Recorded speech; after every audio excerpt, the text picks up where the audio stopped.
housekeeping matters that I would like to bring to members' attention. One, I would like to remind members and officers to stand when they are speaking in the chamber. Two, can I also please remind members that any speeches must be limited to 3 minutes and directed to the item or question under discussion. Three, please may I remind members, officers, including the press and public that are in attendance today, that all mobile phones must be placed in silent mode and no calls should be made or received in the chamber during the meeting. Item 1 is apologies for absence. I understand we have received apologies from Councillors Malcolm Robinson, Christine Dunbar, David Towns, Daniel Carr, Cliff Humphrey, Stephen Bridget and Kath Nisbet. Are there any others from the floor? Julie Foster. Yeah. Councillor Julie Foster. Okay, thank you for that. Item 2 is minutes. The next agenda item is minutes of the annual meeting of County Council held on 17th of May 2023 as circulated to be confirmed as a true record. See pages 11 to 20. I understand that Councillor Hill would like to raise an amendment on page 14 of the agenda, establishment of committees and appointments of chair and vice chairs. Thank you, Chair. Yes, page 14, item 7, there was an error in notification that Holly Waddell was replacing Derek Kennedy on the North Tynedale LAC. It was just an error, so with everyone's permission, can we just have that minute corrected to amend that appointment? Yes, thank you. That is noted. Can we confirm these as a true record? Is there a proposer? And I'd say, Councillor Hill, could you propose those minutes with that amendment? Propose those. Do I have a seconder, please? Yes, Councillor Stewart. All those in agreement? Agreed. Thank you. Okay, item 3. Does any member have any interest to declare that have not already been declared to the monitoring officer before this meeting? Councillor Hill. Just a personal, non-prejudicial in the item about the challenge board, because I've got a position with the LGA. Thank you. Any more? I can't see any more hands. Thank you. Item 4 is announcements. It is my sad duty to announce to Council the passing of former County Councillor Anthony Murray. Councillor Murray served the County Council for the Wooler Division from 2008 before standing down at the last election in 2021. Councillor Murray was very active on the Council, serving on a wide range of committees and working groups, including Family and Children's Services Overview and Scrutiny Committee, School Improvement and Monitoring Committee, Standards, and the Poverty Task and Finish Group. Councillor Murray also represented the County Council on no fewer than 9 outside bodies, including the National Park Authority, the River Tweed Commissioners, and Community Action Northumberland between 2009 and 2013. Councillor Murray started representing local communities as far back as 1975, when he became a parish councillor for Chatham, before going on to be a Wooler parish councillor, underlying his commitment to grassroots democracy and serving his communities. I am sure Councillor Murray will be missed and indeed fondly remembered by his family, friends, members and the community he served. I ask all council to observe a minute's silence to remember Councillor Murray.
Thank you.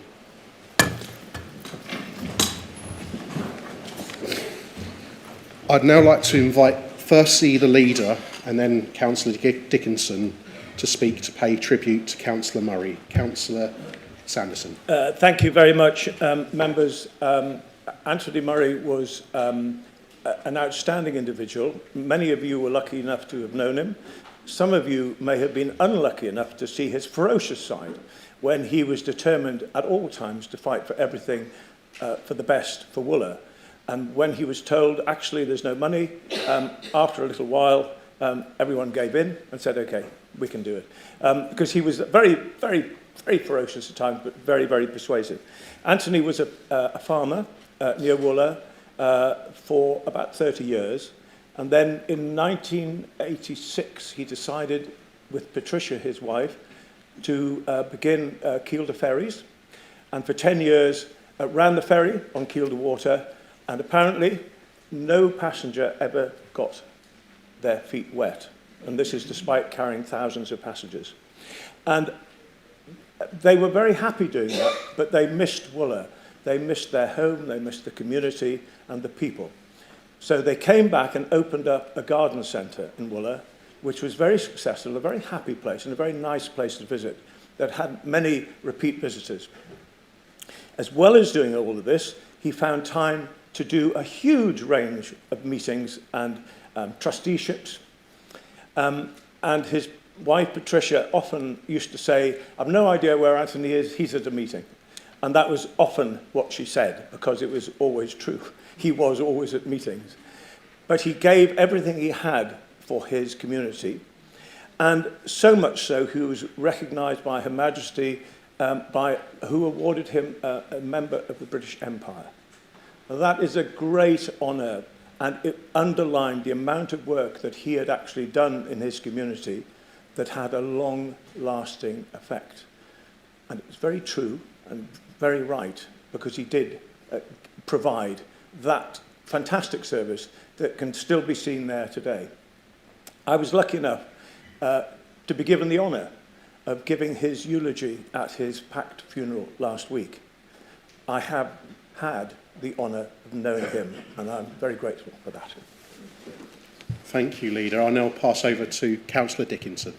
Thank you, Mr Chairman. In spirit of the way Councillor Murray acted, he was one of the first councillors I ever came across, actually, and he just said that we were all in it for the same thing and we had to be in it for the people. And he was one of the few councillors that you could actively have a discussion with him putting his point across without it getting out of hand. He was always one of those people who genuinely spoke nicely to any member on the council, whether he disagreed with you or not. I remember fondly going to open a new children's home when we were in administration, and I'd invited him along as the chair of corporate parenting at the time, and he was absolutely over the moon to spend the time there with those children and explain to them what we were doing as a council. And it was the right thing to do because of the time and effort and dedication he'd put in as a corporate parent and chairing that committee.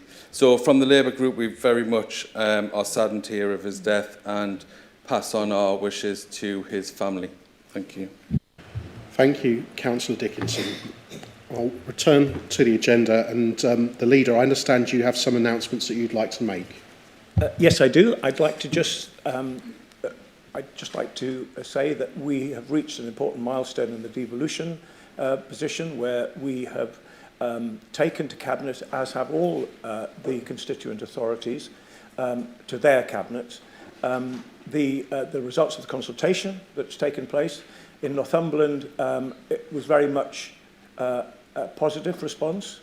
I can say that in Northumberland we went above and beyond what was actually required of us in terms of consultation, and we went across the county and met many people. I think it's fair to say that one of the key concerns was around the ability of Northumberland to be a strong voice in amongst urban authorities, which most of which are Labour-led. I don't share those concerns, because I think over the last 18 months we have built up a very good mutual respect, and I am sure that this partnership will work and will bring in the billions of pounds that we expect it to bring.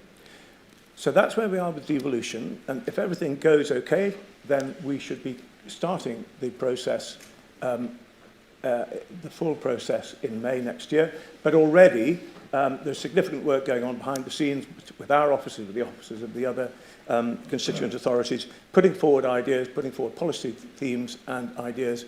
And the Northumberland will have the Cabinet responsibility for rurality and the environment, and I think that will bring a significant boost to this county. I would like to also say, on behalf of all members, a big thank you to Paul Headley. Paul Headley has retired, and he will be leaving the service very soon.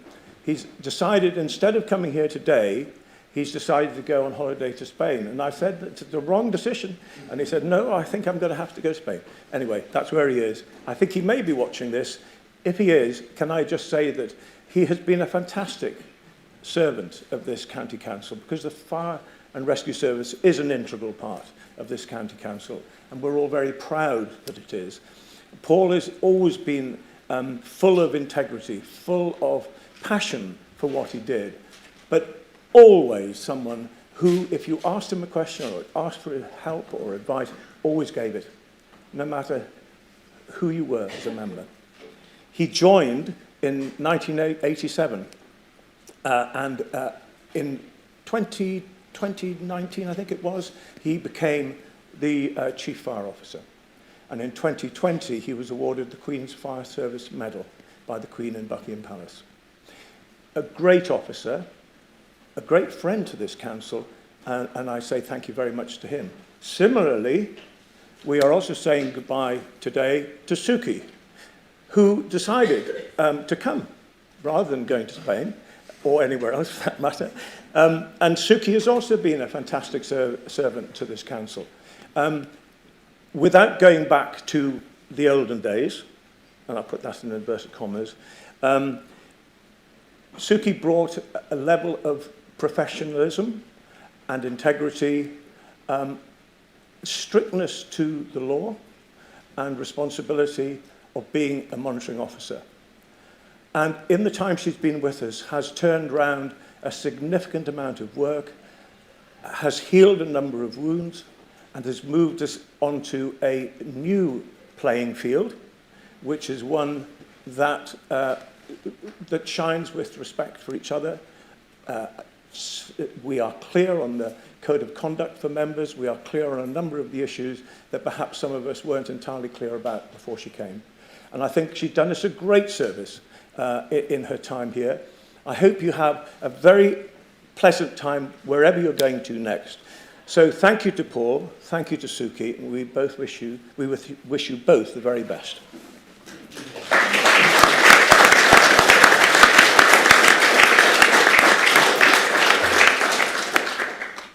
I also understand that Councillor... sorry, you've got your hand up. I'll come to you, Councillor Horncastle. Councillor Horncastle, you have your hand up. Yes, thank you. Well, obviously, Suki's here, so thank you for Suki, but really, I just want to say a few words about Paul Headley.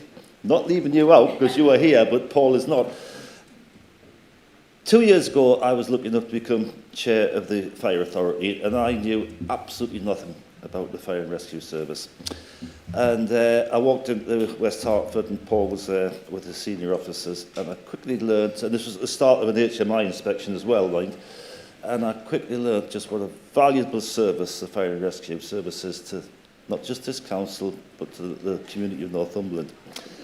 And I'm not going to say too much, because it was quite right for the leaders to say those words, but I just want to say that Paul led a thoroughly professional outfit, and for me, it was an absolute honour to have dealings with him, and I'll miss him. And if he is watching this, I hope you're enjoying your holiday, Paul. But I will see you again, because he's coming back for the inspection. But it was a wonderful experience dealing with him. Thank you. Thank you, Councillor Horncastle. Councillor Bourne, I understand as Chair of Corporate Services Overview and Scrutiny Committee, you'd like to make an announcement. Thank you, Chair. I'll be brief. Just on behalf of the scrutiny chairs, you may have noticed that we're changing the way that scrutiny reports to full council. Previously, we've had minutes which are quite dry and not really feeding back properly what scrutiny are doing. As part of the reforms that this administration has put forward, we've been looking at scrutiny, how scrutiny operates, what work we do, and also how we report back to you, the full council. So I just want to put you on notice that coming in from September, we'll be receiving on our agendas reports from each of the scrutiny chairs, if they've anything to report, which I'm sure they will, on the committee. So it'll be a formal report by the committee chair on the work the committee has done in that period to encourage more engagement and information to members. So just to put you on notice. Thank you. Thank you. Thank you for that. Okay.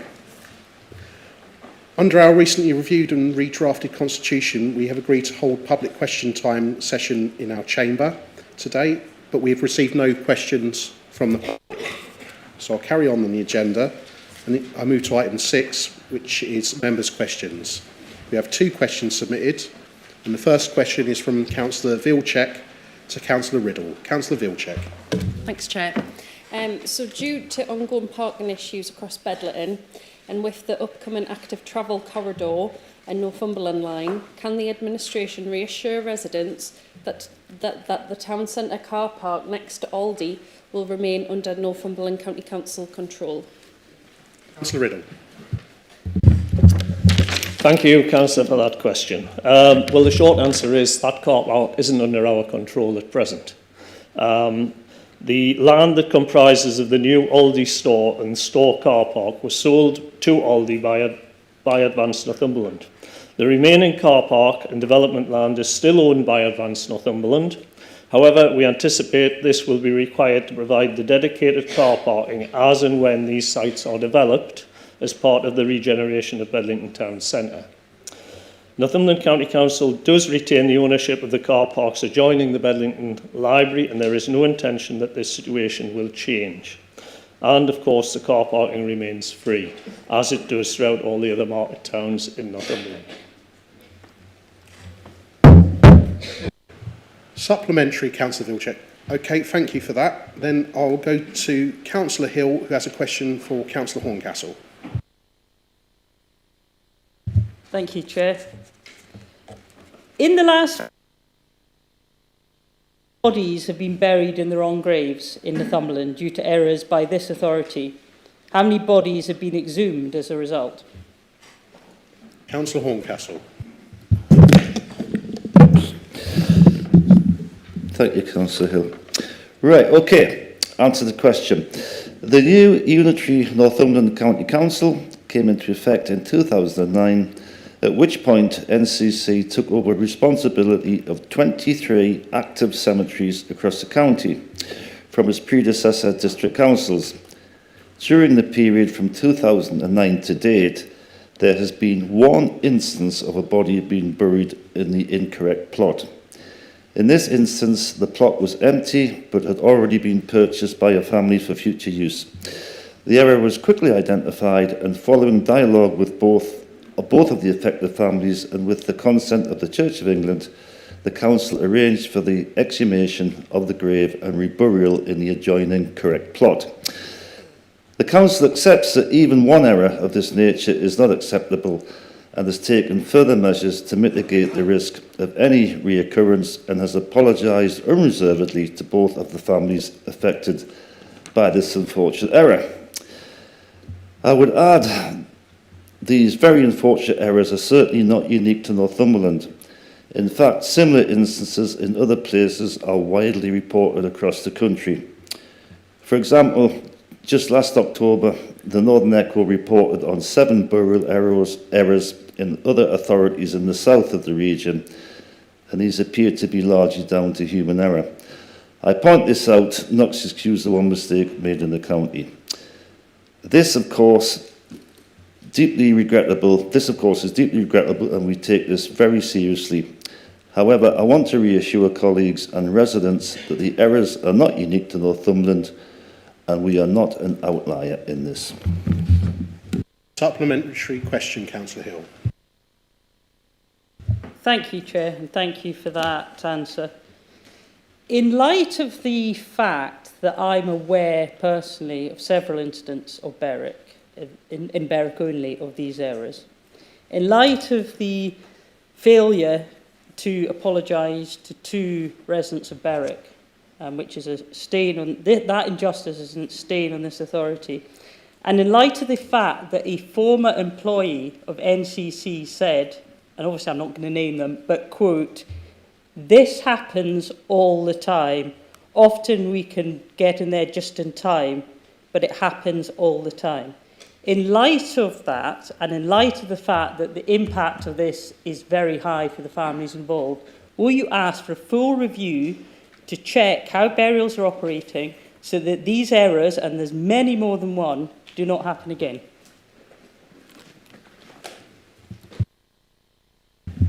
Well, Councillor Hill, I don't want to get drawn into this because really you're talking about things with very historical overtones here. And you mentioned errors. We've done our research, the officer's done the research, there was only one, which is the one that I've described. And I'm sorry, I can't comment anymore because as far as we, the administration, the officer concerned, everything is as it should be. Thank you for members' questions. I'm going to move to the next agenda item, which is number 7, which is a portfolio report from the leader. And I'm going to ask Councillor Sanderson to present the report. Thank you, Councillor Sanderson. Sorry, Councillor Reid, you have your hand up before I go there. I did. Can I move the recommendations at 2.1 and go to the vote, please? Just to note on this one, there isn't actually a vote on this. This is just, there's questions. I've moved the recommendations and it's been seconded. Can we move on? Councillor Sanderson. Yeah. You only do it to annoy because you know it teases, as they say. No, I think you really want to hear. Well, you don't know that because you haven't heard it yet, so let me try and keep everyone interested. Councillors, this report that you have before you is to say thank you to all members, for allowing us to deliver our 3 key priority areas this year and the commitment to continue to do that. And I really do feel that we as a council are back in the sunshine and out of the shadows that caused us so much pain in recent years. Our new corporate plan, which you've all received a copy of, goes into detail, but it's basically around the 3 priorities and what we're going to achieve over the next few years. And I don't think I need to remind you of what those 3 priorities are, but they are value for money, tackling inequalities, and supporting business and jobs. On equalities, first of all, we will be hosting our 2nd conference in July, and there are almost 100 people that are coming to that conference. They will be discussing our action plan and helping us with action points on what we've already achieved in the last year and what we're going to achieve in the next year. We've also put our commitment into helping people who need our help the most through our Northumberland Communities Together. And if I may just very quickly just give you some facts and figures. Between April 22 and the 31st of December, we provided support to over 30,000 households, including 3 million to alleviate food poverty.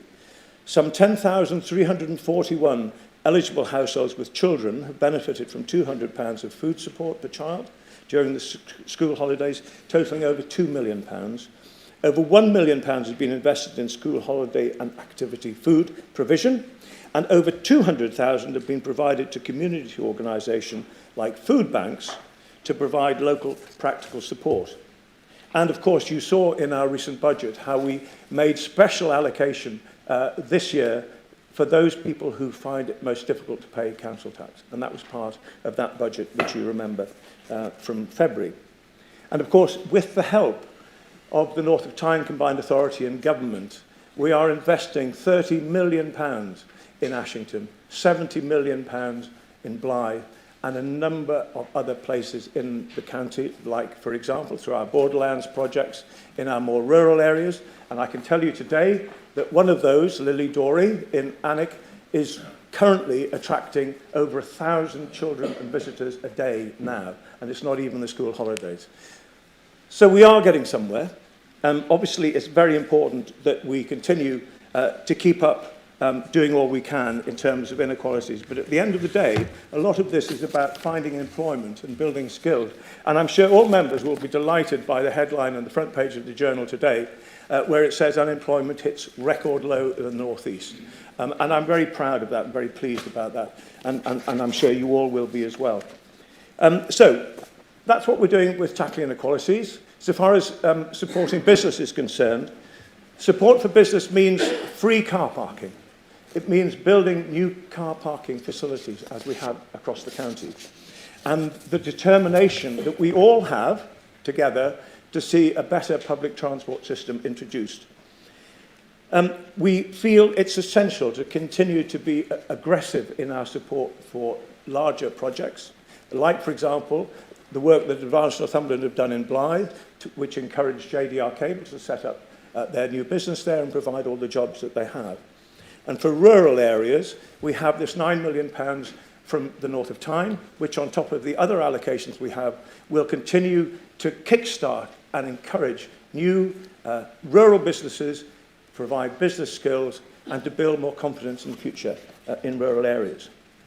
And of course, as I said before, the money that we are putting into Blyth and Ashington and the skills training provides motivation and skills and jobs and confidence in the future. And that's why I think Northumberland is such a place of great opportunities. And finally, our proactive partnership goes across industry and parish councils and local businesses across the county, and we are building on this. And as I said before, I have been a proactive supporter of the new combined authority, as many of us have been, and I'm sure that will bring the rewards. And finally, on value for money, our budget this year protected the frontline services that we all value, and we made sure that older people are well looked after. We increased the budget from 111 million to 129 million, and our education is of the finest quality. So our Ofsted results found us in the lower quartile in 2017. We are well up in the higher upper quartile now. Our litter gets cleared, our grass gets cut, and every service is fit for purpose. We invest in things like public conveniences, where a lot of councils around here are trying their best to close them. We are investing across the county in public conveniences. And our parks and open spaces, particularly at COVID time, were really treasured by residents, and that is something they've continued to treasure and still do today. And that's very important because we're going to build on this. The environment around us, everything that our residents and visitors see, touch, smell, enjoy, will be given more investment as we move forward in the next 2 years. Nature, clean rivers, blue flag beaches, more cycling and walking, dealing with litter that some people throw out of their vehicles beside major roads. All of these things are really important, as is ensuring that we can all play our role in making this county carbon neutral. And value for money means our council is delivering new leisure centres across the county in our larger towns, and new schools in Seaton Valley, in Amble, Berwick, and of course the Gilbert Ward Academy in Blyth. These are not cheap investments, but they are essential investments if we are to say with our hand on our heart that we are providing value for money for council taxpayers. And finally, I'm so pleased to see the completely transformed way that the senior management, led by Helen, and a fantastic team over there, are doing so much to work together as a team and with the Cabinet and with all members. This has made a huge difference. And all I can say to all of you, is thank you. Okay. Do we have any questions? And I'll just bear in mind that I'm going to be limiting questions to 10 minutes spell here, and there's no debate on this afterwards. So I'll go to Councillor Dickinson in the first instance. Councillor Dickinson. Oh, goodness. He's off again. We've just had this not long back, and the questions are, can this be changed in terms of the title? Because it's not an annual thing, it's a monthly thing you're doing now, Glenn, on your achievements. But also, in these minutes of the last meeting, you agreed with me about the necessity for measurables and KPIs and all the things that sit behind the corporate plan. We haven't had a discussion about that since. There's nothing to say that any of this is being measured correctly or properly. There's no evidence being presented. So when will that be available, and when will we be working on that type of plan to make sure that you can evidence your annual stroke monthly glory report? Do you want to take that one now, Leader? Okay, that's fine. So I'll go through leaders and orders. Councillor Kennedy, I'll come to you, Councillor. Any questions? You switch your mic on, Derek, please. Thank you. Sorry, I do apologise, Chair. Just when Councillor Sanderson said how lovely the parks were and he was going to build on them, I'm hoping he's not, because we want to keep those parks lovely and green. But yeah, I was just obviously, you know, we've been agitating for a long time about the public facilities in Hexham, and you know, eventually after a long period, we're looking forward to those coming in. But I think I would just reiterate the points made by Councillor Scott Dickinson. Come on, Terry. It's hot. It's Slip off the tongue. exactly. You know, a few measures in here would be really helpful, because it's just, you know, it's a lot of warm words here, and it's very warm today. But I think we need some measures to say, well, what have you done and how are you doing it? Thank you. Councillor Jeff Reid, any questions? I don't think I'm allowed to say anything because I moved the motion. That'll be the end of it. There isn't a motion on this, Councillor Reid. There's no motion. I moved the recommendation, so I can't speak. No, that's good. It's a report to note, Councillor Reid. So we've noted it. And I can't be bothered.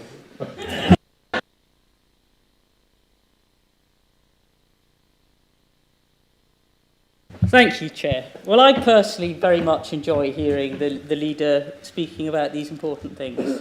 So, but I do agree with the point that we need to see a bit more flesh in the bones, and particularly tackling inequalities.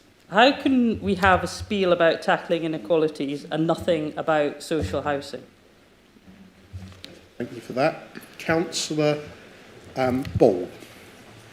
Thanks, Chair. So yesterday I asked this question and I'd like to ask it again. Please, sir, can Ashington have some more? Because as long as people are using food banks, can't afford the rent, can't afford the increase in council tax, I will be wanting more for Ashington. So can we look at that, please? And if it's the only way that I can get it, I will nag and ask for the people of Ashington, because we deserve it. Thank you. Okay, are there any more questions? Councillor Scott. Hiya. I understand you've been to Prudhoe Glen. You've been to visit Waterworld in Prudhoe. Can I ask what investment you've got planned for that? Any further questions? I'm not seeing any further questions, so what I'll do, Councillor Dale. Yes, thank you very much. Sorry. As you know, my interest is in audit and performance, and I just wanted to ask, we're talking about key performance indicators. Obviously, we have the draft statement of accounts which have come out.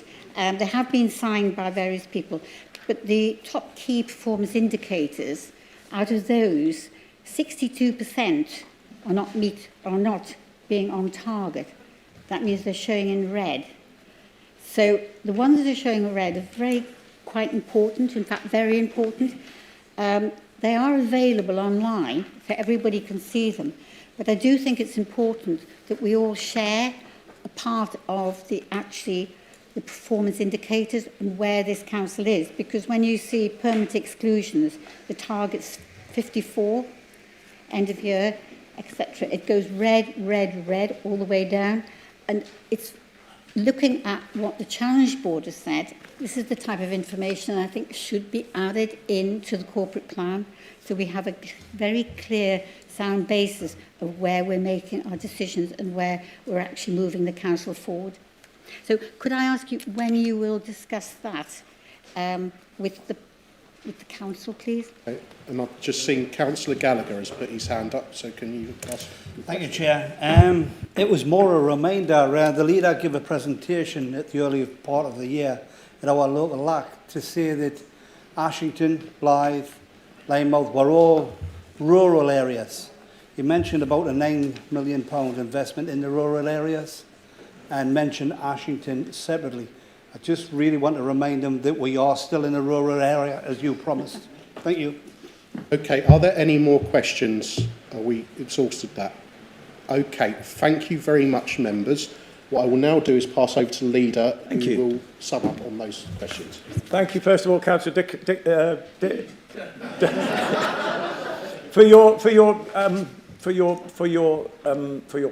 well, it was sort of a question. The answer is that portfolio cabinet members will be giving an annual report, so that you will have the pleasure of having, not me next time, but another cabinet member that will give you the fruits of the labours of our staff and our administration.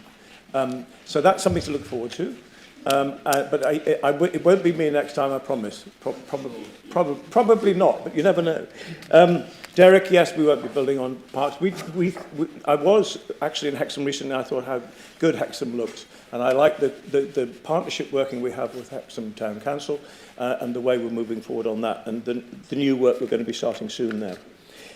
You won't need to nag me because you will see all this happening in Ashington, so please don't worry. We've only got yeah, it will be fine. We've only got till March 25 to get all this money spent, so we'll be racing along. You will be kept involved, and if you're not, you know, because you do already, you will nag me, but you won't need to.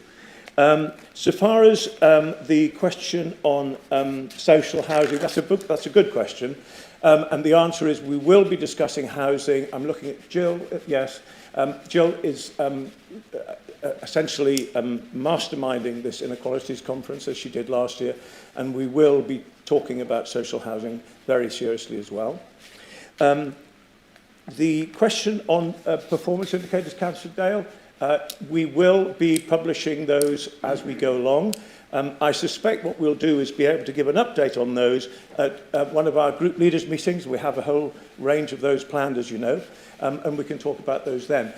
It takes a little bit longer to pull together. I mean, the corporate plan came out in May, just last month, so it takes a bit of time to pull all of the action plan together. But I noticed that the Chief Executive is writing that down, and I know that means that it will all be, all the information that we want will be ready for us, if not at the next meeting of group leaders, then the one after. But it's a sensible, serious point, and thank you, Councillor Dale, as well.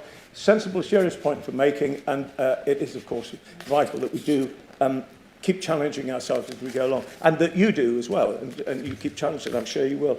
And yes, I had a really interesting day in Prada yesterday. I looked at the new Queen Elizabeth II Memorial Path at Eastwood Park. I looked at one or two other places, and I went to Waterworld. And of course, yesterday we announced £1.5 million of investment in Waterworld. This is something that Councillor Stewart has been on at me for a long time about, and it is something that we will do. So we agreed yesterday at Cabinet the first £250,000 in the investigatory work will commence as soon as possible, and we have £1.5 million in the capital programme for that work, for the benefit of the people in Prada. Okay, thank you for that, and thank you, members, because this is a new thing we're doing. I thought it went very well. Thank you. I'll go on to agenda item number 9, which is the LGA's Challenge Board report. I'm going to invite the Leader of the Council to present the Council's report, and I understand he will then be inviting Pat Ritchie, the Chair of the Challenge Board, to make comments. So over to you, Leader. Thank you very much. So if we go back to the days that we don't particularly want to remember, the outcome of quite a long protracted process was to invite an independent review of governance that review took place, and the results of that have had a significant effect on the council in many ways. I'd like to think all beneficial. And we are moving forward out of the past and very much into the sunshine. I've got no doubt about that whatsoever. One of the recommendations was from Mr. Callow was to, amongst 10, there were 9 recommendations about things we need to be getting on with, and one was to invite a challenge board to come in and help us to deal with these points that were raised. And I was very happy to do that, and fully encouraged them to come in, fully encouraged them to talk to anyone. Talk to anyone. Open any book, look in anyone's office, be completely free, but to monitor the performance of our 9 recommendations. And I have to say that I was lucky enough to speak to the Minister Lee Rowley a few weeks ago at Dulac, and he said, well done as leader, well done as a council for moving so far forward. And I said, we're going to have a peer review to make sure that we're keeping on track with all the work, but we will have a peer review. But he was very impressed with the work that we've done here and how far we've moved forward, as I am. So there are some points in here. I do want to just raise one because I'm quite concerned about in this report. And I wanted to address the point in the report where it talks about female voices struggle to be heard. And that surprised me somewhat, but it certainly disappointed me. Because it shouldn't actually just be female voices that struggle to be heard. If any member feels they are unable to get their voice heard or struggle to get their voice heard, I want to know about it. I want to know about it. So what we're going to do, if it's okay with everyone, is we're going to ask for some work to be done anonymously so that anyone can say anything they like and that their name won't be used, just to get to the bottom of this so that we can find where the problem is and how we might alleviate it. So that work I've discussed with the Chief Executive this morning, and that work will be done, and we will report the results of that to the next group leaders meeting, and together the group leaders will take this forward so that that point within the report is being dealt with as I speak. So I'll pass over now to... Actually, Chair, I could rather do with you proposing your report. You would like the proposals in the report? Then I'll let you go. Proposer and seconder. Yeah, so I'm so sorry. So I would like to propose the recommendations 2.1 to 2.5. Okay, and do I have a seconder? Councillor Reid is seconding those. Thank you. Thank you very much. Pass over to Mrs. Ritchie. Thank you, and thank you, Chairman, for this opportunity to discuss the report of the Challenge Board at Council. And thank you to the Council for inviting us to come in and do this work to support and challenge you on your improvement journey. Everybody who's talked to us, members and officers, have been very open and prepared to engage with this process, and I think that's very encouraging in terms of how you move on from the report. I'd particularly like to thank Phil Hunter and Morgan Brown, who've supported the Challenge Board as we've gone through this process and done a lot of work to help us with the logistics of the process. And I'd also like to thank the leader and the Members' Oversight Group for inviting us in, as the leader described in his introductions. This hasn't always been an easy process, and I think we've all of us learned from it. And there are things to be learned, I think, for the LGA from this process. And it isn't always easy when you're working hard on the day job to really move things forward, to have a group of people who come in and say, have you thought about this? Have you considered this? And I think, you know, everybody's taken that in the spirit of challenge and improvement. What we did say that we would do is that we would produce 2 reports, interim reports, which have come to this council already, and that we would take a stock take in May of the work that's been done. And really what you're seeing in the report today is the stock take report from the Challenge Board. I hope that you've had a chance to read all of the report. It's important, I think, to read all of it because it goes into quite a lot of detail. And it's important, I think, to focus on the whole of the report, not just the recommendations and not just the covering report, because I think it gives you a good sense of where the council are on the journey of improvement. And what I would say is it's the board, the whole of the board, and we have some board members here today, it's our assessment of where the council are following the colour report and the issues leading up to it. The first thing I should say in trying to summarise the report is that you have made a huge amount of progress as a council in a very short period of time, both members and officers working extremely hard to put in systems and processes that respond to colour. And that progress has been rapid and has been really impressive. But what I would say on behalf of the board is that you're at the very start of a journey. There's still a long way to go on an improvement journey that could take 3, 5, I'm not going to put a time on it, but to get to be a best value council will take time, but you've put in place the right mechanisms and the right processes to be able to do that. And I think the most important thing is to consider the work that you've done and how it embeds and how it drives change and improvement within the organisation. And I'd particularly draw your attention to section 3 of the report. What we tried to do in that section is take, as the leader talked about, the colour recommendations on governance and really give a commentary on how far things have gone and how far they've been embedded. So I would draw attention to the progress that has been made. For example, the appointment of the chief exec, the appointment of the top team. When we started, most of the top team were interims, the chief exec was interim, and that's all moved forward significantly and been put in place. I think the corporate plan, which you've adopted as an important milestone, the review of the constitution has also been done, no mean feat. There's a lot of work being done on all of that. The implementation of the code of conduct and the emerging use of data and a range of other things. I could go on. But I think the most important thing is that you as elected members and in the council are clear how the changes that are signalled in the corporate plan and in the code of conduct changes are embedded in the organisation and how they make an impact on the council moving forward. And by that, I'll give a couple of examples of what I mean by that. So the corporate plan is set out in 3.6 and 7 of the report.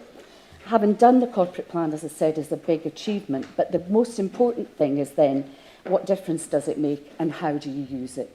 How does it get embedded in performance? How do the KPIs drive the council investment?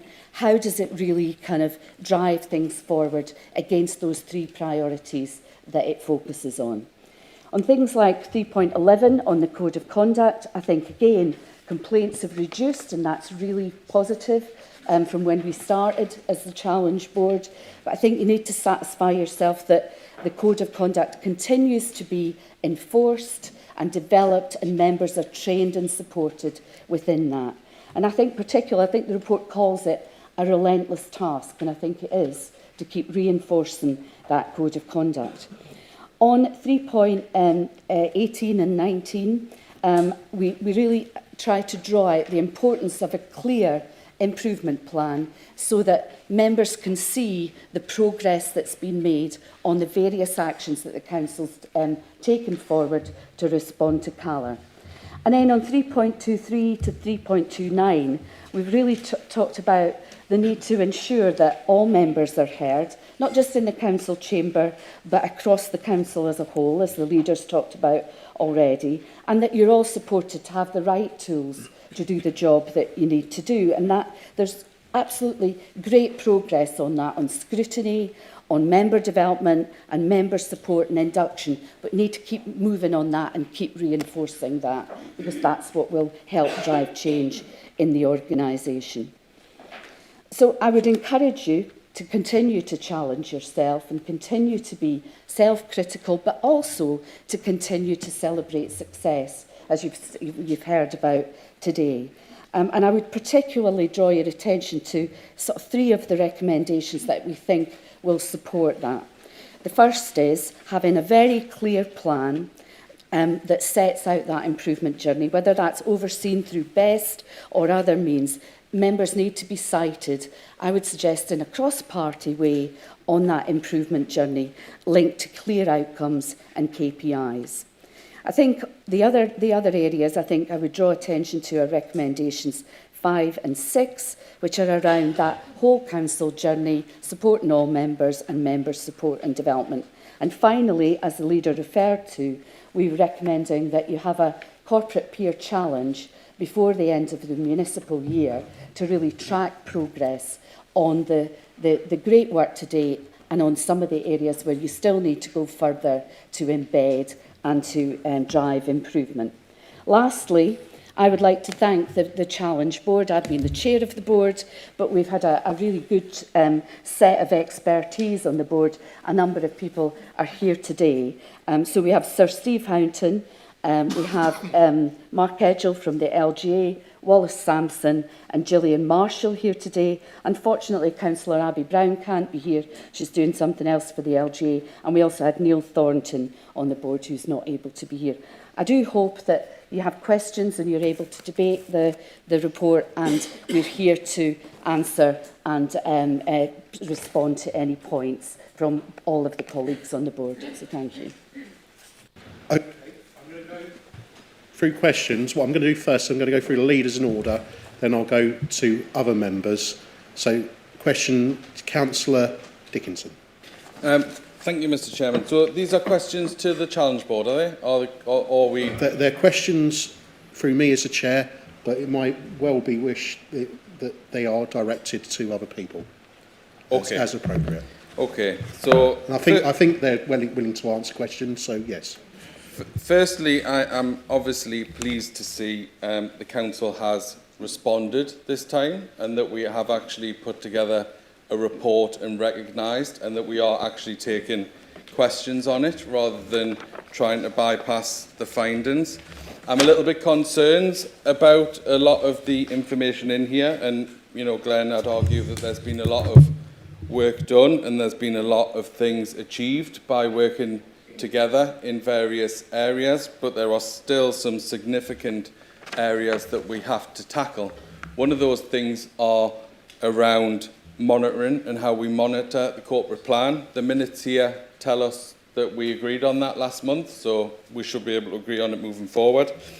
I'm particularly concerned that every report from the Challenge Board has said, will the council engage properly? Do we feel like we've engaged properly would be a question within that. And that might be for the Challenge Board or for ourselves. Some of the other points within there talk about the whole council, and I think we still have a long way to go. Sorry, is that the Chief Executive asking us if I've got a question? Well, you are getting quite into a speech and debate style there, Councillor Dickinson. Okay, then, so I'll just do... We do have a debate section coming up, so I do welcome you to contribute to the debate. It's difficult because last time it was swooped over and we weren't allowed to say anything. So, 3 questions. 1, does the Challenge Board feel that we've engaged properly with the process? Because each report says not. The second question is, do we feel that the actions the Council have put forward are robust enough? And the third question is, do they themselves feel like the Council is ready to be cut free from external scrutiny? Okay, now I'm going to ask, how do you want to take these? Would you like me to take a few questions and then come back? That's fine, I see nodding from that. So I'll carry on and I'll go to the next leader, which is Derek Kennedy. Thank you, Chair. So really just looking at page 46 where the conclusions and recommendations are. There's statements in here saying your actions have yet led to a consistently... It is not possible for us to say that your actions have yet led to a consistently better culture embedded for the future, and that there's fundamental issues around governance, systems, behaviour, trust and culture. And also, it also goes on about, the need for the potential need for the Challenge Board to continue their work. So I think my questions are around that is, how much work do you believe that this challenge board still is required to challenge the county council, and you know, you mentioned these fundamental issues around governance systems, behaviours, trust and culture. Could you just give us a brief as to what those issues actually are? Thank you. Okay, I'll go over to Jeff Reid if he has any questions. Thanks, Chair. The questions I would have asked have already been asked, so I shall listen to the replies before I have anything else to say. Thank you, Councillor Reid. Councillor Morford. Thank you. The only question I've got is about the corporate peer challenge that you've recommended. I'd be interested just to hear what the ideal corporate peer challenge would involve and what powers the group will have to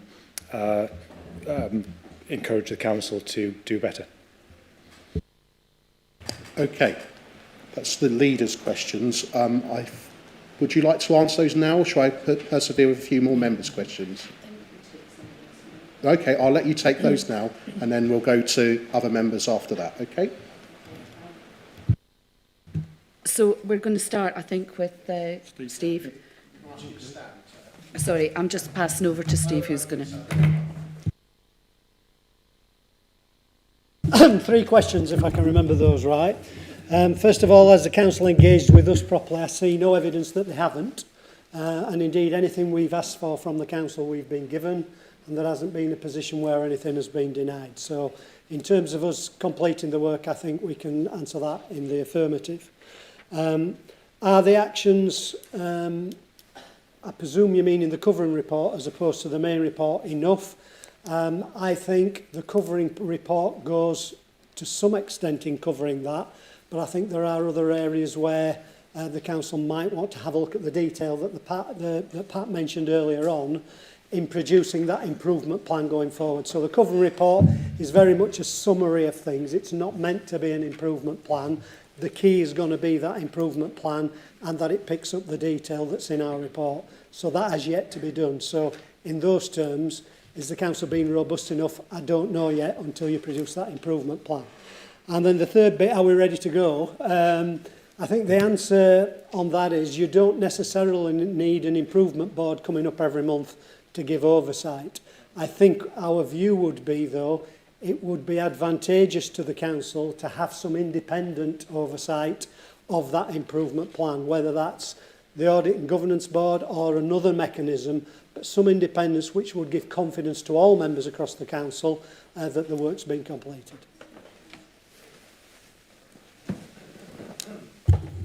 Thanks for that.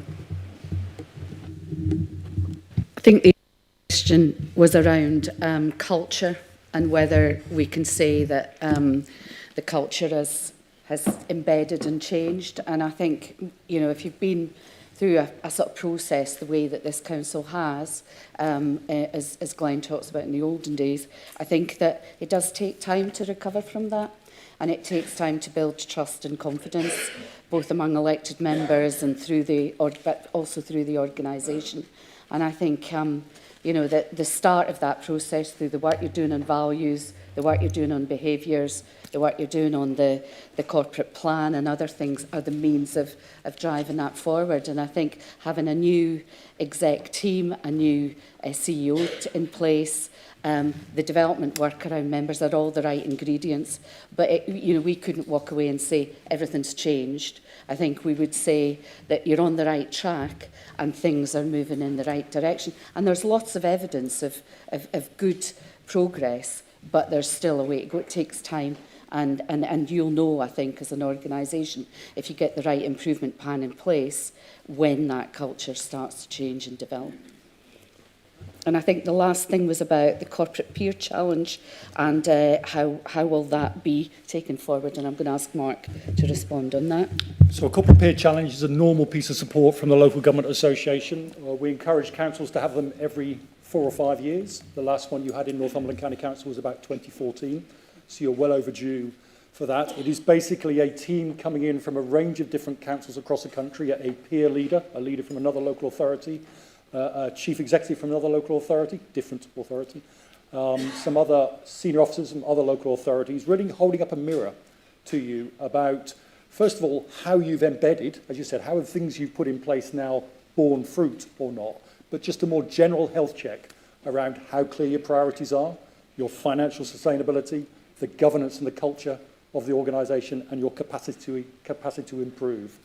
It is held over about a period of 4 days within the authority. The team will be on site. They will feed back to probably the full council, or at least a group of people that you're choosing at the end of that period. They will then write a report, which we expect to be published. Most councils publish that by bringing it to a full council like this. We expect you to create an action plan around that as well, about how to deal with the recommendations the team bring in. And we also require you to have a follow-up after another 6 months from that as well to see how you've embedded those further actions. So that is a normal piece of support to a local authority. It's not something special for Northumberland or any other sorts of council, but it is highly valued by councils across the country. Something like 98% of councils say it has helped them in terms of their own improvement journeys. And I think the leader... Yes, I would just quite like to clarify this, actually, that it was Helen and I that decided we would ask for a peer challenge some months ago. And what we are keen to do is to make sure that we will continue the momentum that we built up between us over the last year, and that we will get all group leaders involved in the preparation for this this challenge. It is not an inspection. It is nothing to do with the challenge board. It is nothing to do with government or anything, you know, improvement boards or anything. Nothing to do with that at all. This is what every or most councils do anyway. So we thought it would be a good idea to do it in any event, and we're going to do it. But I will be involving you, Nick, and obviously the other group leaders as we go forward. But it's very much our idea. Yes. Wallace Sampson. Thank you, Chair. Yeah, I just really wanted to just come back on the point about the robustness of the process and whether you feel that you've engaged in the process as a council. And just in particular to recognise the work that Phil Hunter and his team have done in engaging with us.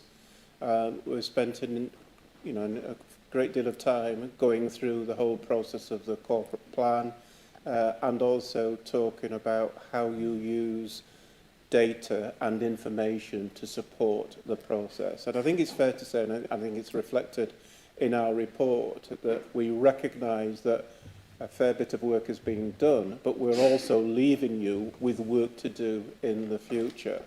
Certainly in terms of the corporate plan, making sure that there is a golden thread between the corporate plan and everything else that you do, with some very clear measures of success. And importantly, how you use data and information, because within a lot of organisations, we're all data rich, but we're not necessarily information rich. And it's how you use that information to drive the corporate plan, to drive the service planning process, to drive the reporting of information to council and also to your scrutiny and your other committees. And ultimately, overall, how it drives decision-making within the council. So, you know, and I think that's reflected in our report, and perhaps in some respects reflected in some of the conversation that you've had at council here this afternoon. So, yes, I think it's yes to, has the process been robust enough? Has there been engagement? I think the answer to both of those would be yes. But in doing so, as reflected in the report, we're also leaving things for you to consider, building into your improvement plan, and certainly ensuring that some of these things are taken forward ahead of the corporate peer challenge that you've committed to later on this year. Okay, so I'm going to move on to further members' questions. And the first member I saw was Councillor Mary Murphy, and now I'll take Councillor Hill after that. Although Councillor Sanderson has somewhat stolen my thunder because he's picked up on exactly the point that I was going to pick up on.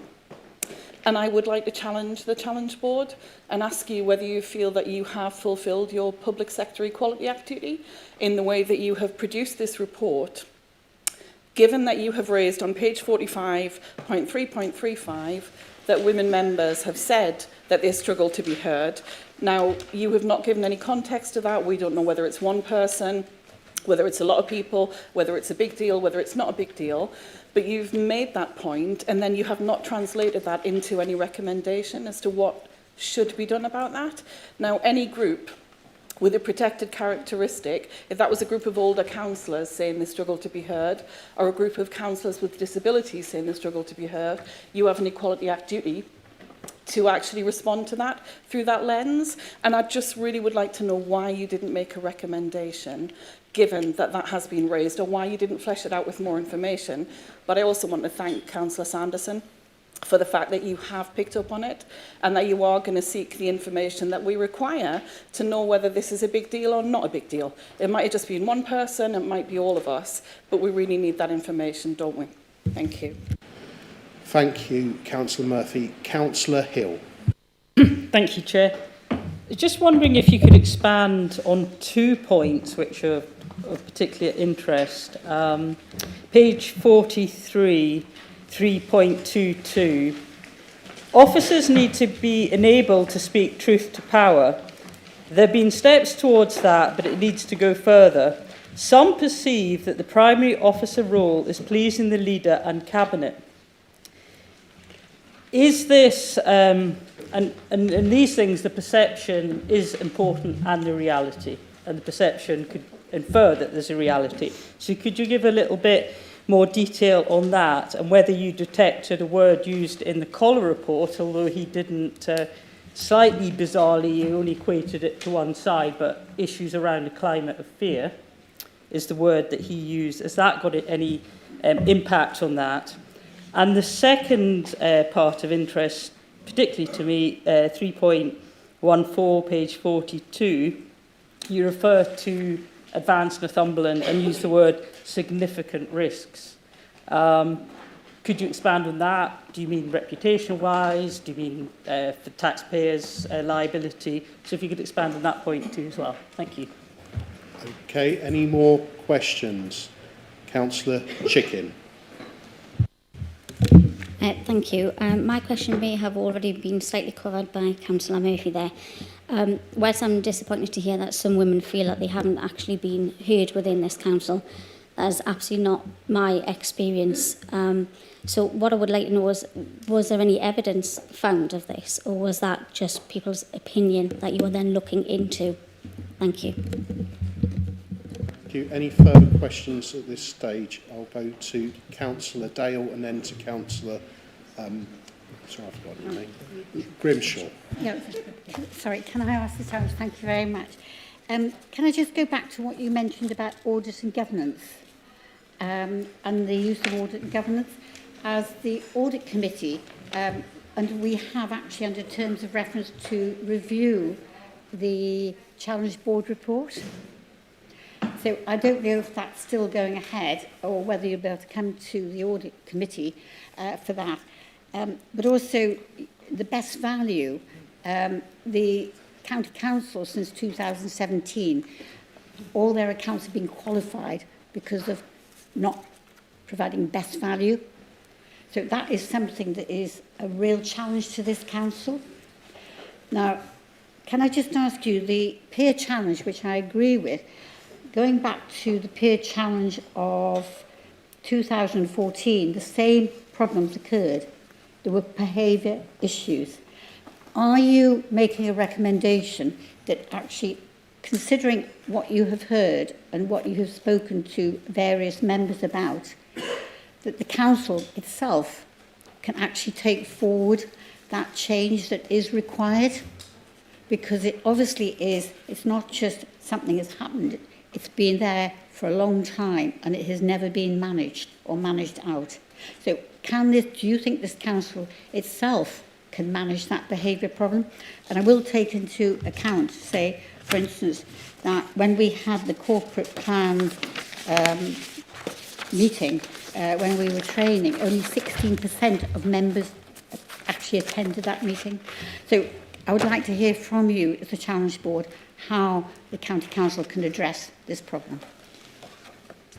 Thank you. Councillor Grimshaw, your question, please. Thank you very much. it's echo Councillor Dale's sentiments, but also I would like to ask as well, if you don't mind, about culture, etc.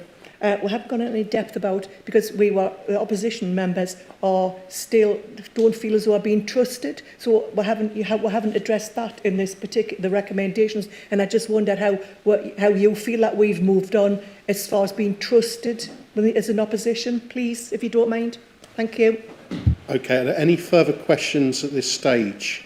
I can't see any hands up. So what I'll do is I'll let those questions be answered. Pat, are you ready to work some of those answers?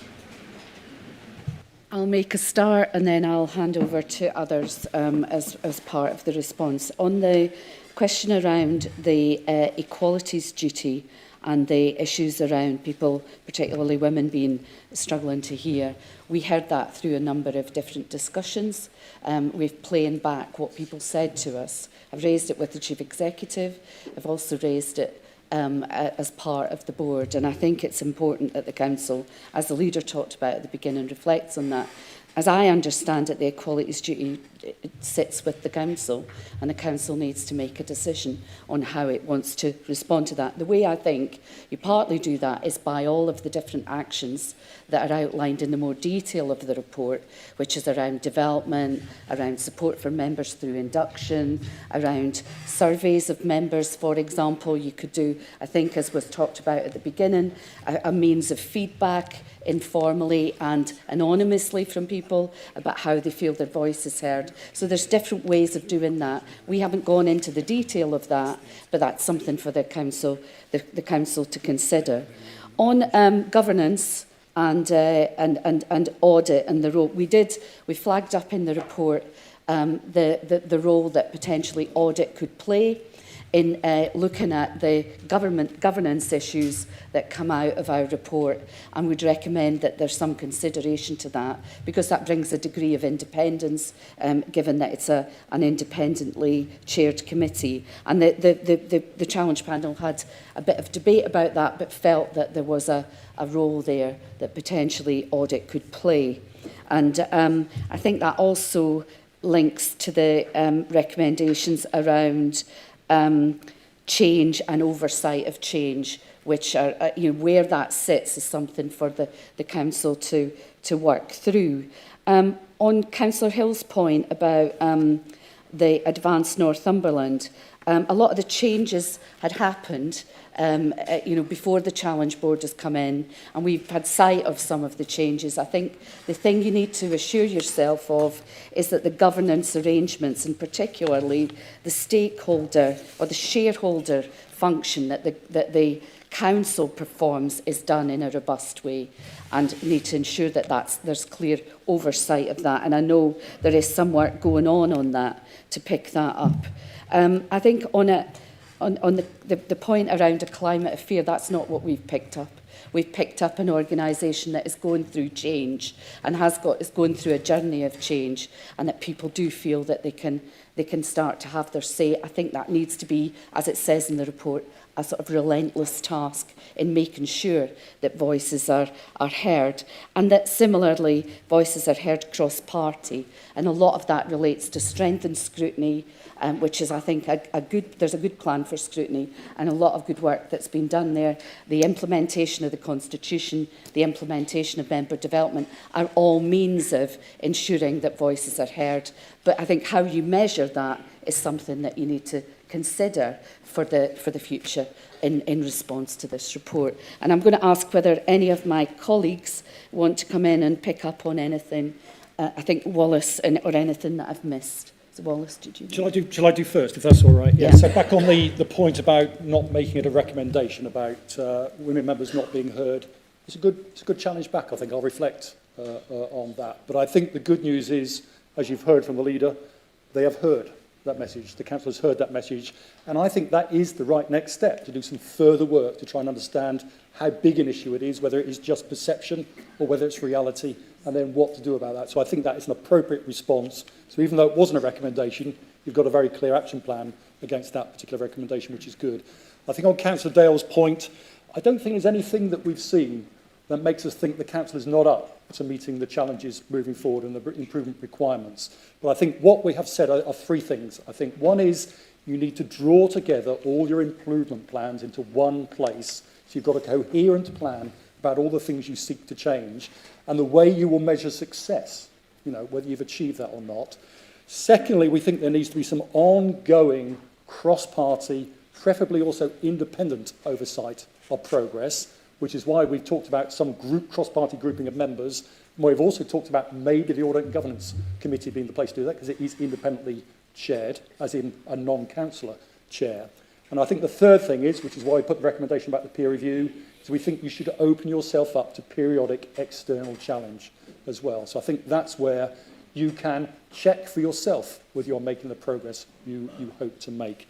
And I think Steve is going to talk a bit about opposition and then Pastor Wallace, or were you not? No, well, No. Pastor Wallace, I think you've covered most of it. Okay, sorry. Yes, thank you. So on the point about speaking truth to power, one of the things that was said in very early on in the report, which was recognised by Calla as well, is that a council can only really sustain the best outcome for residents and the whole organisation is if the organisation is fit for purpose. And that was, as I say, recognised by Calla. And an important part of that is about the whole organisation feeling as if it's all working together and pulling in the same direction. So that's members, senior officers, other officers and their teams within the whole council. And I think there's an important role that officers in particular play in that. And that's the point that we were trying to get across in the report about the point about speaking truth to power. There is a particular role for officers to ensure that that they are speaking truth to power and they have the confidence to be able to do so. And secondly, the officers recognise that their role is about supporting the administration, but supporting the administration, but serving the whole council.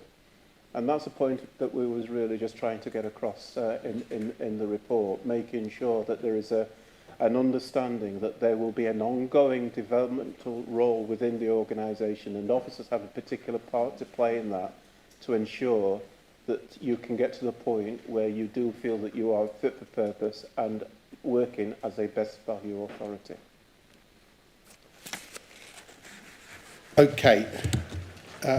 Any further answers on that? Are we cleared up on that? Okay. I think we might be at a point of debate here now. So I'm going to ask leaders to come in order. And mind you've got 3 minutes on your debate here. 3 minutes. So Councillor Dickinson. Jolly good. People look pained, so I won't continue for too long. And we've covered a lot in the questions, and it was refreshing to see that a number of people, not just Labour people, picked up on various things and asked the right questions. Of course, we've discussed a number of times today about monitoring, measurables, KPIs, making sure we're doing things properly. That includes member behaviour, officer behaviour, how people access information, how information is provided, how people have the tools to fulfil some of the duties that we have as the opposition, but all members have as elected representatives for their constituents. We too, I think Councillor Murphy articulated it far better than I, around the women and people having a voice and often being intimidated in meetings and things like that, which comes across to some members. I personally feel that we work quite well, but if there are issues, we need to be grown up about it and discuss them and put in a plan. I'm disappointed with the Council's response. I would like to have seen a much more robust set of actions. I would like to have seen a bit of consultation on those actions too, around how we could have potentially come to agreement today on how to move forward. But unfortunately that wasn't possible. Therefore, we won't be able to support the recommendations in the report today, because we don't think we're at a point where we can do that without some independent support. And that's it. Thank you. Okay, thank you. Councillor Kennedy. I think the points raised by Councillor Dickinson are very valid, and also the one about the feeling of women in this authority. It has been raised with me before, that as well. But as mentioned, that this is a starting point, and we're far from being at a place of delivery. There's still a long way to go. Culture does not get changed overnight. It's attitude, it's behaviours that equal culture, and there's a lot of things still need to be changed in this council to get it where it needs to be. Thank you. Thank you. Councillor Reid. Thanks, Chair. You just wonder sometimes how we ended up in this position. It never used to be like this. I mean, it has. I feel as though it's improved over the past sort of 7 or 8 months, where we do feel as though, things are a bit more relaxed, that the relationships we can have with officers is better. And I would always hope that, certainly from my point of view, that an officer has never thought, oh my God, I better not go and tell him that. The officers do speak to power. They do their job properly. Sometimes they have to say no. In the past, there was a kind of a no that wasn't presented in the right way or done in the wrong way, but I feel now we're in a bit of a better position where power will hear no if that's what has to be said. So I'm content as I can be that this is the point where we need to accept the recommendations and kind of move on ourselves, to be honest. I think it's time that we, the training wheels were taken off again and we were allowed to get on, and if we fall over, then let's be brave enough to pick ourselves up and examine what went wrong, why did it go wrong, and put it right ourselves. The councils work because of relationships, and you can't always have a monitor on relationships.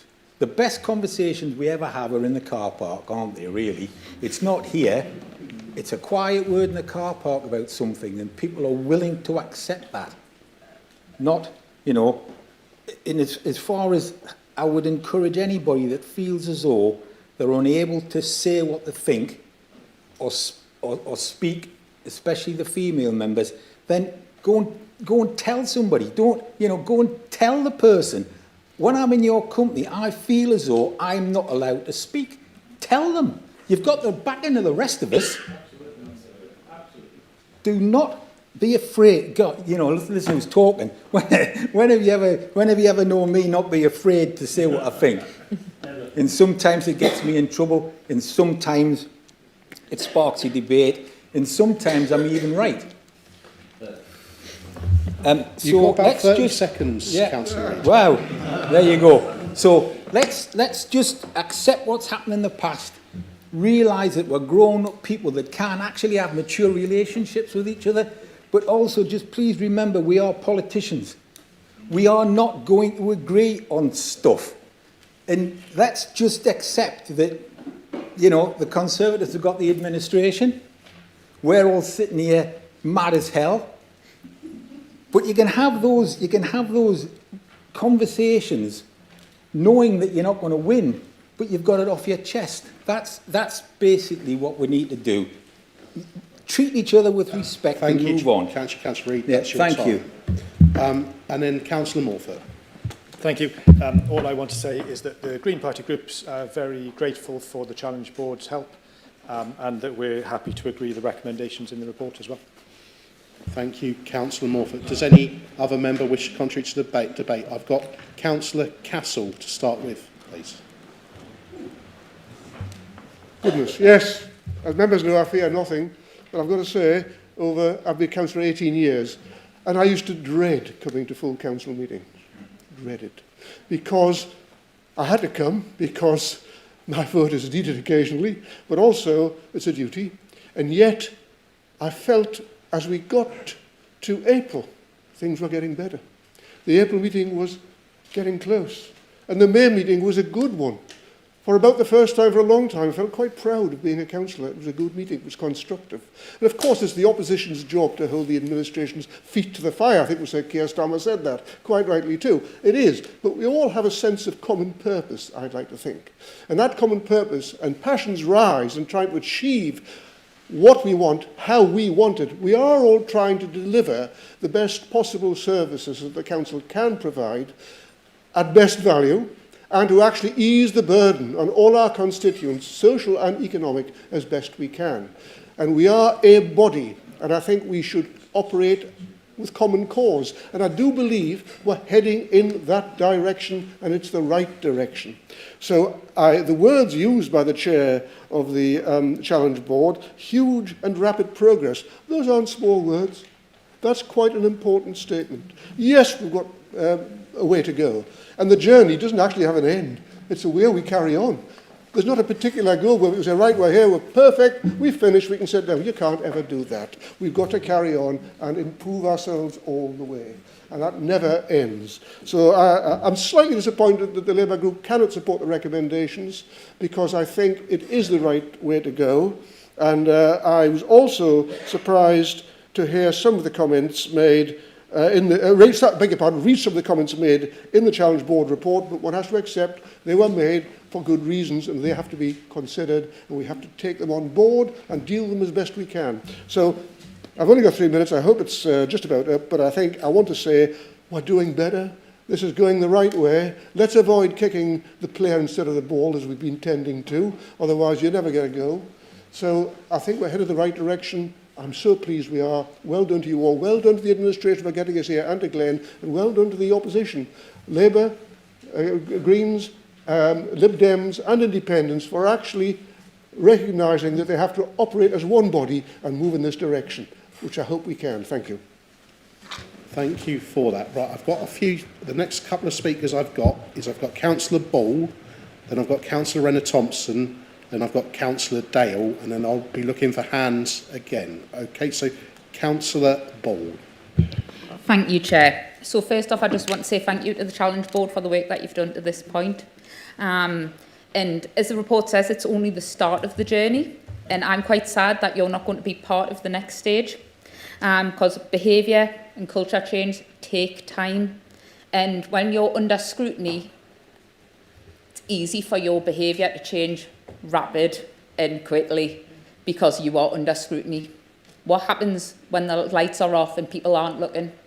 Is I really do have concerns, and I would have liked to see the Challenge Board be around and maybe another report in 6 months to see some of these improvements. So I do have concerns at the end of the Challenge Board, and I look forward to seeing the KPIs, the future reports on the improvement. And we need to remember, it's not just what happens in this chamber, it's about how the staff see people being treated as well, and that culture right the way across the council, and also the residents looking in, because if we can't behave in here, how can we expect everything else to change beyond this chamber as well? Thank you. Thank you. Councillor Renner-Thompson. Thank you, Chair. A number of points have been raised about KPIs. I can say with absolute certainty that my Labour shadow Children's Services person and her deputy get the exact same KPIs as I do, and I'm more than happy with that. And I'm more than happy for the general public to see our KPIs, which is something that's in track, and I think eventually they're going to be posted on the council website.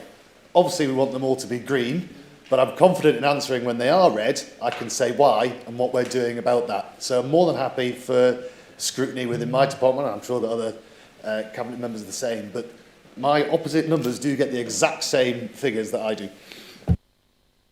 Councillor Dale. Thank you. Can I just first of all say thank you to the Challenge Board. And I think you've done a really good job of actually making everybody understand where we are, where we have been and where we are now. I have to say that I had to do my annual report for the council, for a parish council, and I started by saying about the county council. And I did say we've been through a difficult time. However, we are moving forward, and we've got a new chief executive, and I am quite heartened by that. It's all on paper. And I think under the new chief executive and with the new all the executive directors, everybody is working together, and I can feel that. I have never, ever had any problems with any staff, and I think everybody together. And the message about scrutinising, which I'm quite clear about, an audit, whatever, the information is that we are telling the residents that we've actually examined ourselves, we've listened, we understand what our failings have been or what improvements we need to make, and we're taking those on board because actually the residents want to see improvement. You know, they pay an enormous amount of council tax and they want to see improvements. And we are all behind, all of us here are all behind working for our residents. And I think that's where all of us are joined in saying we want the best for our residents, best value for money, because they go out and have to earn the money to pay the rates, etc., and actually work together. We've got lots of challenges, but if we actually understand the challenges, we might not like them, but we can share them. We can say, well, that's wrong, whatever. We don't have to be nasty about it. And we really need to work together, but I've got real... thank you very much to all the staff who've done an enormous amount of work and an enormous amount of change already, but there's an awful lot to be done. But we can all work together and get through that quite easily, I hope. I'm confident, and I'll just move on. Thank you, Councillor Dale. Right, my next three speakers are Councillor Murphy, Councillor Oliver, and then Councillor Ezel-Shelvin, and then I'll look for hands. Oh, you didn't have your hand, I beg your pardon. Well, I've got Councillor Dodd then, will be in that next three. So I'll go for Councillor Oliver first then, please. Thank you, Chair. So I was in the supermarket on Saturday morning and I bumped into a resident from my ward who asked me how things were at the council. And I was able to say much better. The council's become sort of focused on delivery for residents. It's been a lot of the projects that were previously stalled are now moving again. It is a happier place. I've heard colleagues talk about and not being embarrassed about these council meetings any longer, and people and myself, I don't sort of dread coming to County Hall anymore. It's a happier place. So I think thank you to everybody that's been involved in that. I thought the report was excellent. I think there's a lot of talk about individual responsibility, which I think is something we all need to take note of. I'd like to have seen a little bit more about accountability. I think that's really important to sort of reinforce that. We've heard about the plan that's being prepared, and I think that's already been agreed that will come to the audit committee, and I welcome the peer review. But most of all, I think we all need to say thank you very much to Glenn and to the other group leaders, the people that have been involved in this process, and specifically to the members of the Challenge Board who have shone a spotlight on us, and it has made a difference.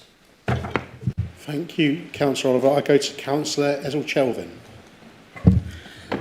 Thank you very much, Chair. I personally feel we have turned a page on the whole thing's chaotic system we had at the beginning. As a newly elected councillor, I remember lots of chaotic meetings initially with all the political tension and everything. Now, in the past 1.5 years or so, it's a pleasure to come to the council and express the views. It was a wonderful thing. I think we should turn a page, as Councillor Reid said. We should become a self-managing council without any external council overlooking on us. That's wonderful. But I would like to make 2 points very quickly. First of all, the origin that triggered this causal chain of events is the calling the Kaller report. I salute you, Glenn, for that. Despite all the opposition, you called Kaller to look at the situation and produce a report. It takes an enormous sense of professionalism and also courage to call a third person and subject yourself to self-examination. So that's you did it against all the opposition, difficulties, and also leader and the cabinet and other members. So it is a really splendid thing you did. I think it will go down as one of your crowning achievements of this administration, subjecting ourselves to self-examination. The second point is that I'm a lecturer in the university. Every time, at the end of each semester, we will be assessed by students. It's a very inclusive assessment. We always get comments. Lecturer couldn't be heard. And 3 comments will say, lecturer shouts. We always get these comments. So each comment should be taken in context. The report, in fact, the challenge board has been profoundly inclusive of many people. Everyone, even with people who have asked to grind against the council, can say anything. About 30 seconds. Yeah. So therefore, in that context, we shouldn't take this 3.35, which says that female members struggle to be heard. It doesn't even say some female members. So I can't recall any experience in which I struggle to hear many of my colleagues, female colleagues. It's simply, we should ignore it, I think, in my opinion. Thank you very much. Right. Councillor Dodd. On the same vein, I would hate this report to be sort of a one-issue thing where some members feel that they are not heard. And I don't know how you measure that, and I welcome the fact you're going to look into that to find out and bottom out what might be there or might not be there. As far as I'm concerned, being former chair, and I don't know about Barry, takes a look back into full council, and the majority of questions come from female members. So it's probably us, the gentlemen in here, who need to get our act together to ask more questions. So we could be hard done by. I'll just bring it up because I take observation of these things. Thank you. Councillor Watson, then I've got Councillor Ferguson, and then Councillor Hill. Thank you, Chair. First of all, I'd like to say thank you to the board for bringing all these points out and making us think about them. But I have to say that Cala did the same thing. We thought about the things that was put forward and we've tried to correct them. I want to just talk about one particular thing, which was your comments about advance. You mentioned somewhere about the robustness of some of the things that we're doing. Having been the chair of Advance for 18 months and having to resign because we believed it wasn't the right thing for me as a cabinet member to be in chair of Advance, and that we should have independent people there, and being subjected to the most direct monitoring questions I've ever had in my life, and the most arduous things from Jan about the way we run the expenses and the way the business was run. I'm really quite disappointed that you think we haven't done very much, or you're suggesting that there's still things wrong. There's been lots of people in the past who said things about Advance which were totally incorrect and unfounded. And if it wasn't for this company called Advance Northumberland, we wouldn't have the businesses we've got, we wouldn't have the hotels that we've got, we wouldn't have the affordable houses that we've got, we wouldn't have the supermarkets that we've got across Northumberland. And I think it's a real shame that you haven't recognised that in your report. But thank you again for making us think about these things. Thank you. Councillor Ferguson. Thank you, Chair. When I look at the recommendations under 4.7, they are quite vague and quite open-ended in a lot of things, and that is not a criticism of them at all. What that highlights is actually that there is quite a long way to go on this journey and that we really need to take some ownership of that. I think to look to the Challenge Board or any external body to kind of continue holding our hand through that is not us taking ownership in the way that we need to as members in general. I, for one, am very, very confident in our dedication to this. I look at the leader of the council, I look at the chief executive, and I watch them work together, and I look at their professional relationship, and they will challenge each other. You see that happen when you watch them and how they interact. that has been reflected in the teams that they've built around them, because that is something that I say that they are really, really dedicated to, and they want people around them to be dedicated to. And you're starting to see that now filter down from that next level down and actually become a culture ingrained in the council. That takes time, but I look around and I see people who are really, really dedicated to that, and who, if they were to see us falling off track, will call that out and will get us back on track. I think it comes down to us as members, even within the Conservative Party initially, to go, actually, we think you're coming off track, and go, we need to get back on. If we fail to do that, I have plenty of faith in the opposition, because actually there's not one person in this room that I'm not confident to speak to. I will quite often see Councillor Reid out walking his dog because he comes near my house. Sometimes I wish he didn't, but if I see him, I'm quite happy to stand there and have that conversation, because I don't feel intimidated, despite his vast level of experience and sometimes his bit off-putting demeanour. There is that, you know that actually I can ask a question and get a response, and vice versa. And I think I have faith that the people in this room will go, we think you're getting off track, and I don't think we need someone external doing that for us. I think we very much have the right teams in charge, ready to lead us down that track and keep that going, whilst also delivering all the other fantastic things that they are delivering. Thank you, Chair. Thank you. I've got Councillor Hill. Thank you, Chair. I just want to make 3 points on the report and this debate. The first one is, without any doubt at all, things have got better. And I suspect things are going to get better still. And I think that the leader has very skillfully managed a difficult situation, not just the sort of splits within the county as a whole, but within his own group. I'm not sure if anyone else would have managed it. So things have got better without any doubt, and let's not lose sight of that. My second point, I do feel uncomfortable, and I'm going to get back to my first point in this meeting about bodies being buried. I'm talking about metaphoric bodies. I don't feel comfortable about some things that I believe have been covered up. I think things have happened which are quite unethical. But I'll just park that there just now. I have raised these independently. And the third point on this issue about women feeling they can't be heard, I don't think that's quite it. And I know I speak a lot, but it's not so much you're not heard, but can you be heard without being shouted at? Can you be heard without looks and sarcastic comments? And it's not, when you're speaking, you're not looking around all the time seeing what other people are saying, but about times like public have said to me, or colleagues have said, when you're speaking, have you heard them all mumbling, rolling their eyes?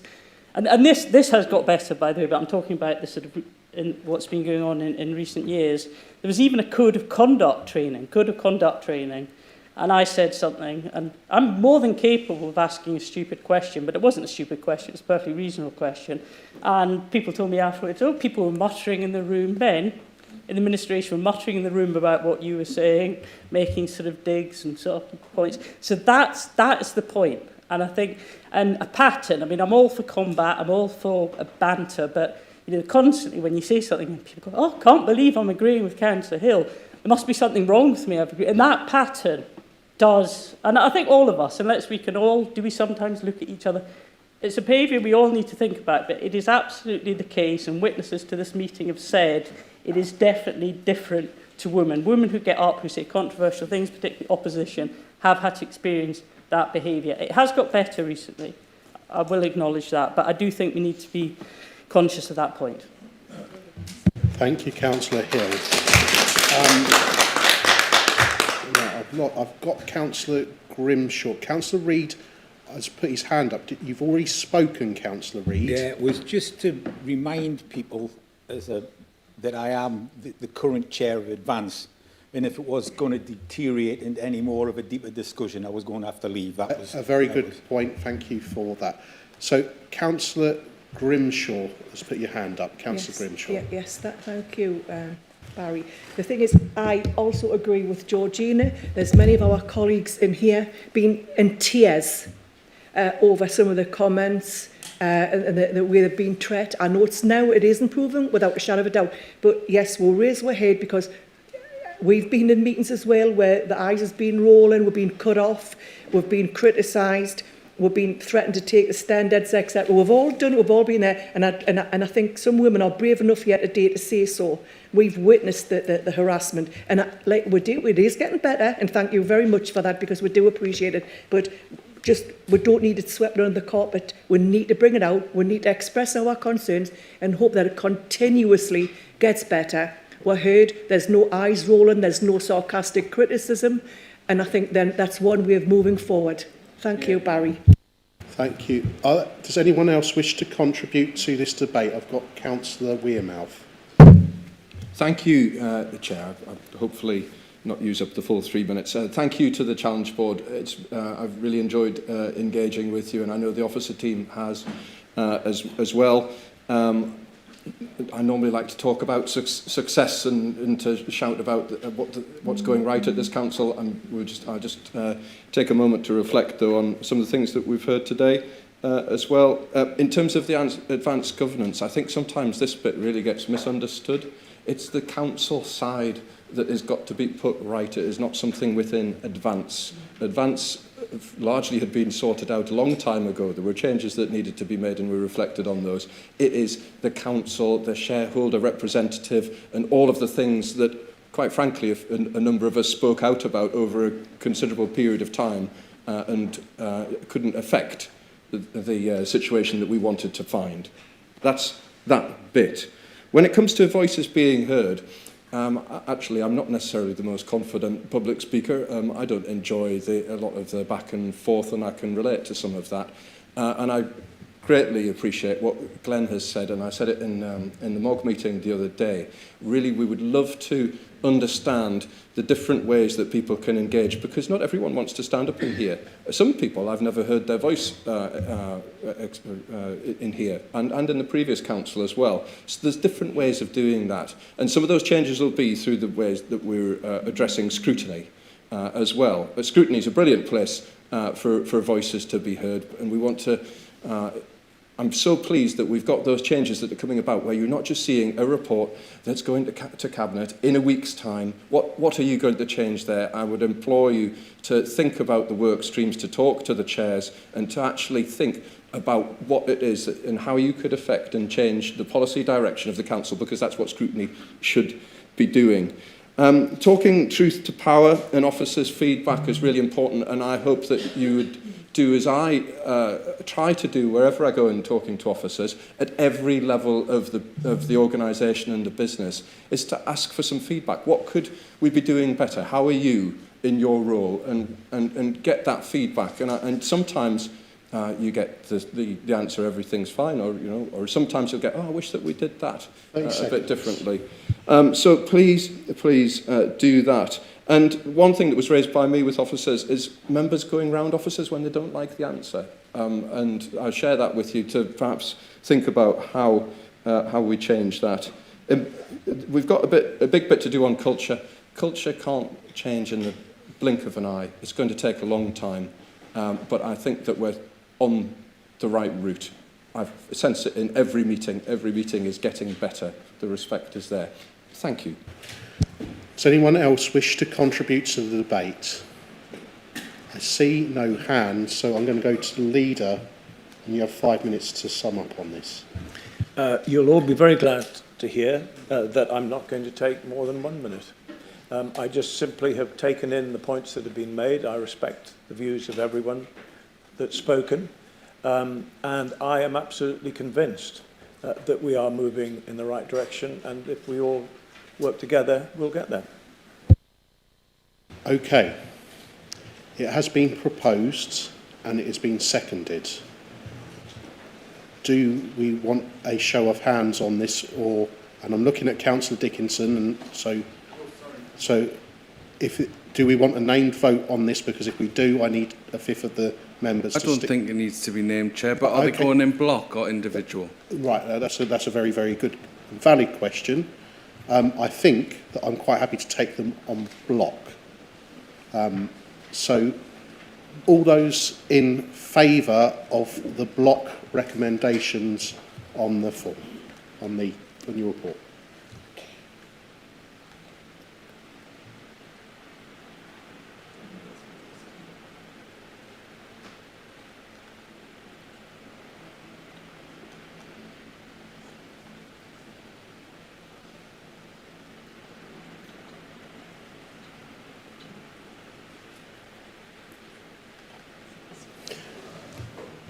All those against?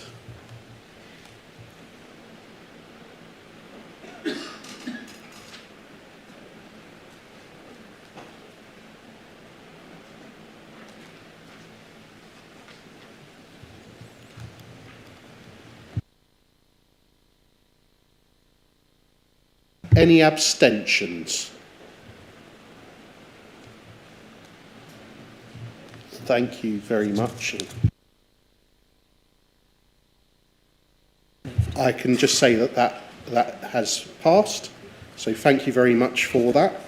And that really brings me to the end. We have no other items to consider.